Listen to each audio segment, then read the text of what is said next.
മറ്റുള്ളവരെ സഹായിക്കുന്ന വിഷയത്തിൽ പലപ്പോഴും നാം ജാഗരൂകരാണ്.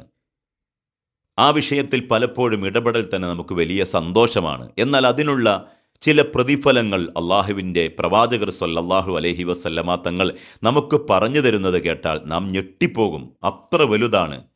മഹാനായ തൊബറാനി ഇമാം റളിയല്ലാഹു അൻഹു ഉദ്ധരിക്കുന്നൊരു ഹദീസ്, മൻ മഷാ ഫി ഹാജത്തി അഖീഹി, ആരെങ്കിലും തൻ്റെ സഹോദരനെ സഹായിക്കാൻ വേണ്ടി നടക്കുകയാണ്. ചിലപ്പോൾ വീടുകളിലൂടെ തൻ്റെ സഹോദരൻ കിഡ്നി പേഷ്യൻ്റ് ആണെങ്കിൽ തൻ്റെ മുസ്ലിമായൊരു സഹോദരൻ, അല്ലെങ്കിൽ ഒരു അമുസ്ലിം ആവട്ടെ ഒരു മനുഷ്യൻ, അദ്ദേഹം മറ്റെന്തെങ്കിലും പ്രയാസത്തിൽ അകപ്പെട്ടു, അവർക്ക് ജീവിക്കുവാൻ ഒരു വഴിയുമില്ല, അവർക്ക് ഹോസ്പിറ്റലിൽ പോകാൻ പൈസയില്ല, മക്കളെ വിവാഹം കഴിച്ചയക്കുവാനുള്ള വകുപ്പില്ല. അപ്പോൾ തൻ്റെ കൂട്ടുകാർക്ക്, തൻ്റെ സഹോദരങ്ങൾക്ക് വേണ്ടി ആരെങ്കിലും സഹായത്തിന് ആയിട്ട് നടന്നാൽ കാന ഖൈറല്ലഹു മിൻ ഇഅ്തികാഫിഹി 10 സിനീന, അവൻ 10 വർഷം രാപകല് വ്യത്യാസമില്ലാതെ 10 വർഷം അള്ളാഹുവിൻ്റെ ഭവനമാകുന്ന മസ്ജിദുകളിൽ ഭജനമിരുന്നതിൻ്റെ, എഴുത്തിക്കാഫിരുന്നതിനേക്കാൾ പ്രതിഫലാർഹമാണ്. വമൻ എഴുത്തക്കഫ യൗമൻ ഇബ്തിഗാ വജ്ഹില്ലാഹി ജഅലല്ലാഹു ബൈനഹു വബൈനന്നാരി 3 ഖനാദിഖ് കുല്ലു ഖന്തഖിൻ അബ്അദു മാ ബൈനൽ ഖാഫിഖൈൻ.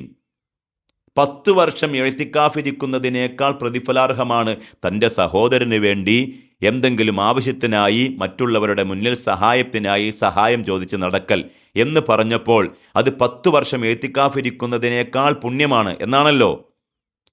ഈ 10 വർഷം എഴുത്തിക്കാഫിരിക്കുക, ഒരു ദിവസം എഴുത്തിക്കാഫിരിക്കുന്നതിൻ്റെ പ്രതിഫലം എത്രയാണ്? ഒരു ദിവസം എഴുത്തിക്കാഫിരിക്കുന്നതിൻ്റെ പ്രതിഫലം, അള്ളാഹുവിൻ്റെ തൃപ്തിയെ കാംക്ഷിച്ചുകൊണ്ട് ഒരാൾ ഒരു ദിവസം എഴുത്തിക്കാഫിരുന്നാൽ അള്ളാഹു തആല അവൻ്റെയും നരകത്തിൻ്റെയും ഇടയിൽ 3 കിടങ്ങുകൾ അള്ളാഹു തആല ഉണ്ടാക്കുന്നതാണ്.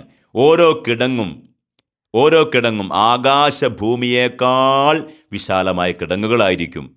ഒരു ദിവസം എഴുത്തിക്കാഫിരിക്കുമ്പോൾ 3 കിടങ്ങുകൾ അള്ളാഹു തആല അവൻ്റെയും നരകത്തിൻ്റെയും ഇടയിൽ ഉണ്ടാക്കുന്നതാണ്. ഒരു കിടങ്ങ് ആകാശഭൂമിയേക്കാൾ വിശാലമാണ്. അങ്ങനത്തെ 3 കിടങ്ങുകൾ ആലോചിച്ചു നോക്കണം.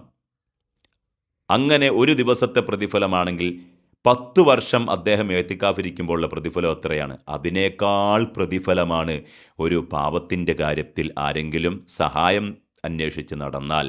അതുകൊണ്ട് മറ്റുള്ളവരെ സഹായിക്കുന്നതിൽ നമുക്കെപ്പോഴും പ്രയത്നിക്കാം, മുൻപന്തിയിലാകാം, ഉത്സാഹിക്കാം. അല്ലാഹു തആല ഭാഗ്യം നൽകട്ടെ. ആദ്യമായി ഈ ചാനൽ കാണുന്നവർ തീർച്ചയായിട്ടും സബ്സ്ക്രൈബ് ചെയ്യുക. എല്ലാ ദിവസവും ഇതുപോലെ വിലപ്പെട്ട വിജ്ഞാനങ്ങൾ ഹൃദയത്തിൻ്റെ അകത്തളങ്ങളിലേക്ക് ഇറങ്ങിച്ചൊല്ലുന്ന രൂപത്തിൽ നിങ്ങൾക്ക് നൽകുന്നതാണ്.